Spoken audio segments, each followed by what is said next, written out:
This is Chapter 5 of Serendipity Lost, Eden and Its Consequences by Mark Ajita.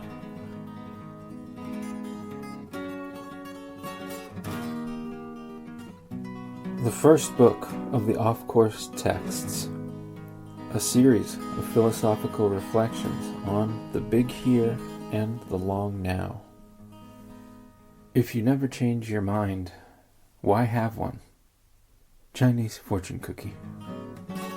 Chapter 5, Tao in Eden.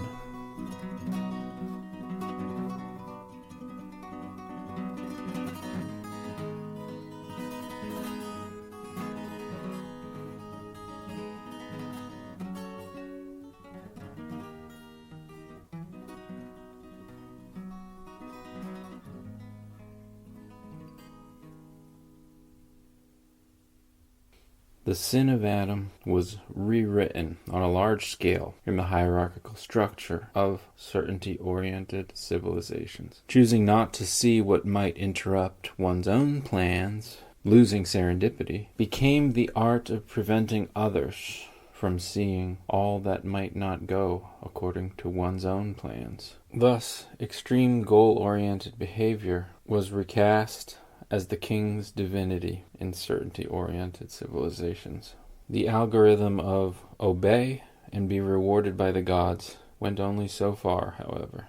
Skepticism about coercive planning, no matter how well-intentioned, on the part of elites and hereditary leaders, a non-progressivist viewpoint on the way societies expanded into states, led to a call for a revival of serendipity-oriented societies. Such are the ancient roots that spring up with the sages who first wrote the myth of Eden, the first Taoists, and with caste renouncers like the Buddha, all of whom were the great dissenters to those certainty-oriented civilizations in which they found themselves. Those early Jewish storytellers who created the Eden myth are only one example of how humans caught up within early civilizations began to come to grips with the tragedy of serendipity lost. Those who saw agriculture as a fall from grace rather than an ascent to divinity questioned the link between divinity and kingship that many ancient Middle Eastern societies were built upon. What we are interested in here is the critique, the pattern of dissenting thought against civilization's fixation on planning. Judaism, Taoism, Buddhism, Greek philosophy, Christianity, and Islam all began with attempts to correct this human habit towards hierarchy. And we will say much more about these further moments in the later sequels in this series that I call the Off-Course Texts, brief works of philosophy on themes from big history. As we work to conclude Serendipity Lost, I want to bring out the consequences of a hypothesis. There was Tao in Eden. Now the Tao is an attitude of reconciliation with the way that serendipity often interferes with previous plans. Living with true understanding, according to Taoism, involves an attitude that bends so as not to be broken. Taoism is a philosophy that turns the unexpected events which might otherwise be perceived as disadvantages or misfortune into advantages by adapting to circumstances. Hence, Taoism is often associated with the idea of non-action, which is one translation of the central term, Wu Wei in Chinese. Earlier translations for Wu Wei, however, include the French laissez-faire, or in English, uncontrived action, or even non-doing. In Taoism in China, like Judaism in the Middle East, grew out of an intellectual rebellion against divine kingship and the archaic religion in the early civilization of China. Taoism's texts, the Tao Te Ching of Lao Tzu and the Book of Chuang Tzu, present a shockingly different ethical vision from what we would recognize in religions of obedience that Western traditions have brought down to our present day. We can imagine that in Judaism's origins, there were strains motivated by a skepticism of civilization, much like Taoism. However, it takes some imagination today to think of Judaism in a more Taoist-like way. For instance, though, out of the Jewish scriptures, Ecclesiastes, the Psalms and some of the prophets clearly lay out powerful anti-civilizational insights. Among the enigmatic sayings of Ecclesiastes 10, for example, we find an anti-civilizational philosophy of non-action. There is an evil to be found everywhere under the sun. Error proceeds from leaders. Stupidity is promoted. The worthy are suppressed. Servile flatterers are paraded on horseback. Princely people are exiled to walk in shadows. If you try to dig a pit, you will fall in. If you break up a wall, a snake comes out to bite you. If you collect stones, you will then get hit with them. Wood, once you chop it, is a dangerous weapon that can be used to hurt you. If a knife is not sharpened, then it is harder to cut things with it. But wise people find success even in difficulty. One thing to notice is that the Old Testament's most incisive passages, like these in Ecclesiastes, are wrapped in a kind of universal pessimism. Vanity and meaninglessness are everywhere, so what is the point of anything? Whereas the Old Testament's most eloquent philosophical high points are mired in pessimism, or at best a kind of Stoic nihilism, some commentators have considered Taoist texts to be obscured by a primitivist nostalgia. Taoism helps the anti-agricultural propaganda of Eden by addressing the question for which Eden doesn't give us an easy answer. Yes, the cultural assimilation of the human species to vast and complex agricultural societies only emerged out of an awkward and difficult process. There were disastrous consequences. What is the alternative? We've been over the indications that we can learn something from the hunter-forager way of preferring serendipity over plans. But we can also consider another great rebellion against civilizations of certainty. But we can gain a lot from investigating the Taoist rebellion against civilizations of certainty. It is not that the texts of Taoism teach that knowledge is impossible, nor, for that matter, that progress is impossible, but they do contain the lesson that what most people recognize as progress, and what very powerful people portray as progress, is often not any progress at all. Lao Tzu's point, following the Tao, means resisting deeply ingrained preferences for humanity's way of organizing, planning, picking, and choosing. The Tao prefers the ever-changing ways of heaven to a social order which tries to fixate and regularize life in ways that may not only be unnecessary, but also dangerous. Our perceptions of the plans of God and heaven, according to Taoism's art of not knowing, need always be subject to change, and even to welcome change.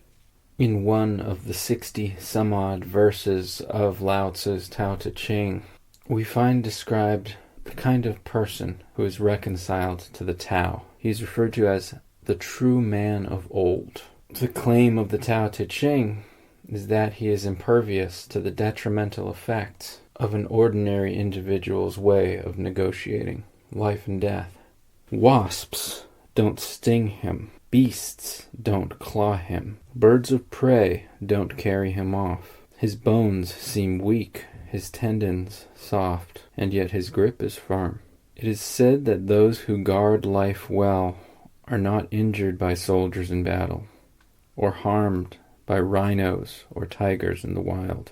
For the rhinos have nowhere to sink their horns, the tigers nowhere to sink their claws, and soldiers have nowhere to sink their blades. And why? Because for the true man of old there is no land of death. Clearly, this resistance to the forces of death that the Tao Te Ching claims was characteristic of life lived according to the Tao was not gained by fending off death by vigorous force. Instead, the Taoist claim is that strength resides in being intrinsically responsive to a changing world. Strength resides in being one with the unfolding selective processes of the natural world.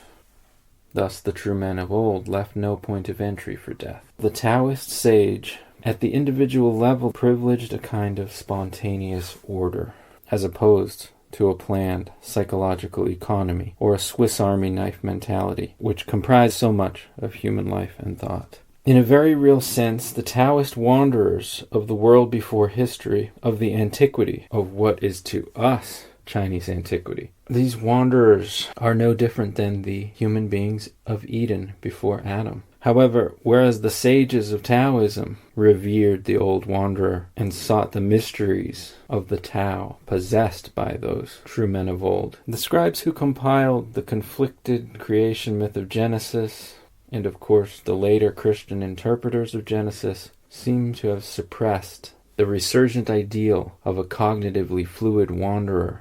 Christians especially imposed upon Adam a veil, the fairy tale elements of the myth, the idea of forbiddenness, those events of creation. There were state-makers among centuries of Jewish scribes who covered over the Edenic wanderer, isolating Adam into the 7 days of creation, locking the true men of old in a lost and irrecoverable garden. The idea of Adam's crime against God, for which we are all to be held responsible, implied we ought to throw away the key. Hence the decline of that radical myth's contestation to certainty-oriented civilizations. Indeed, the myth of Eden, redeployed by Judeo-Christianity, became an excuse for traditionalist repression. There is nostalgia in the myth of Eden, but it is nostalgia for what?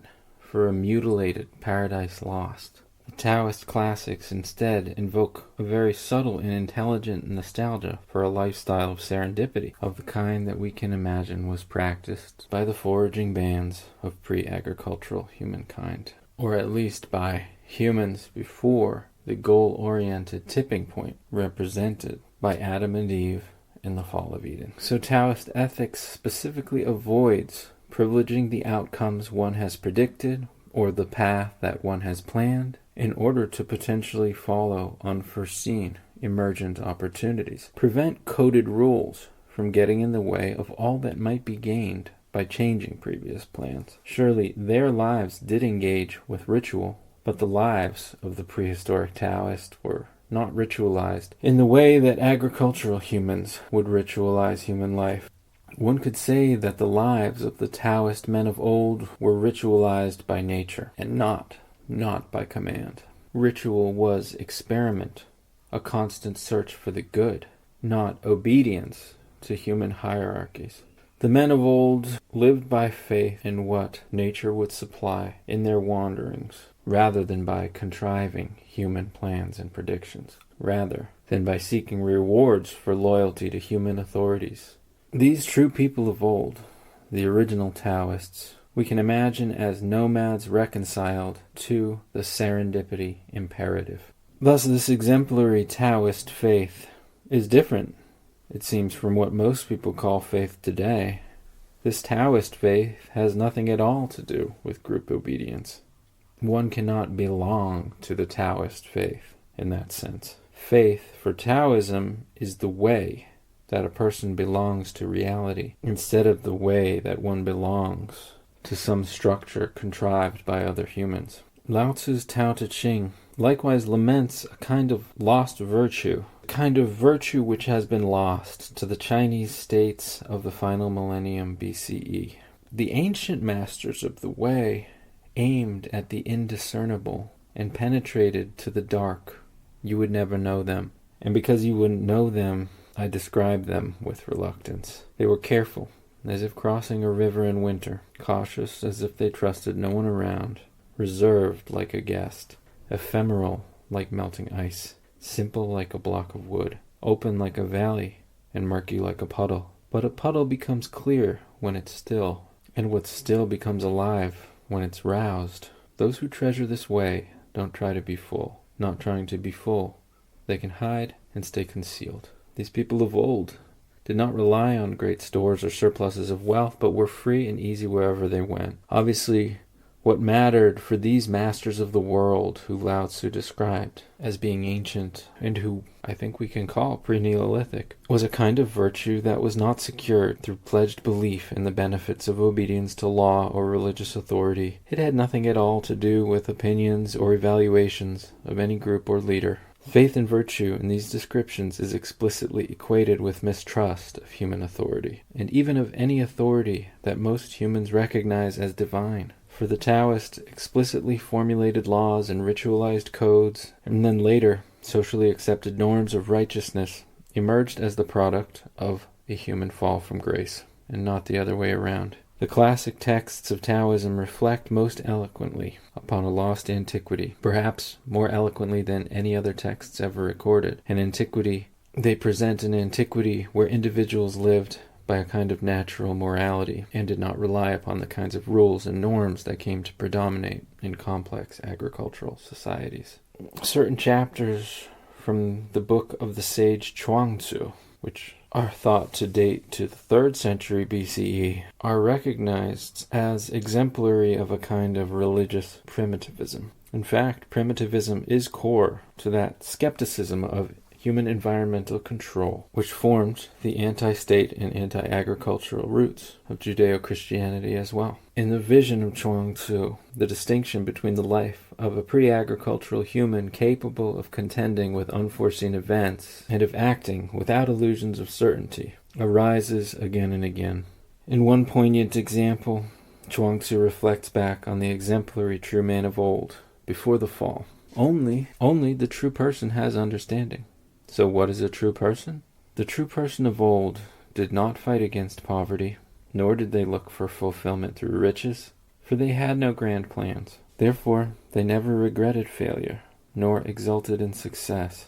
They could scale the heights without fear, plumb the depths without difficulties, and go through fire without pain. This is the kind of person whose understanding has lifted them up towards the Tao. Chuang-Tzu continues in describing this true person of old, who worked with an Edenic foraging mentality in accepting the force and power of serendipity.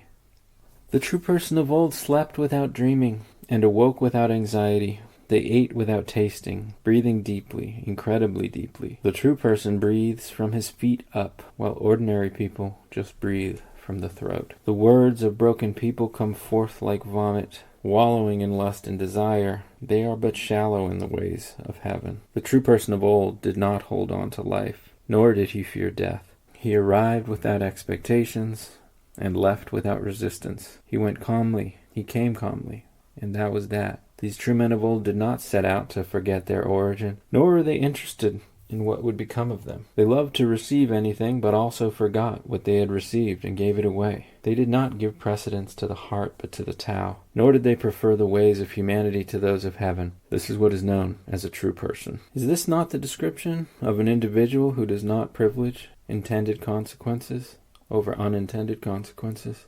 This is the vision of serendipity regained. But how are we to use this vision in the midst of civilizations so oriented towards certainty? This has been Tao in Eden, Chapter 5 of Serendipity Lost, Eden and its Consequences.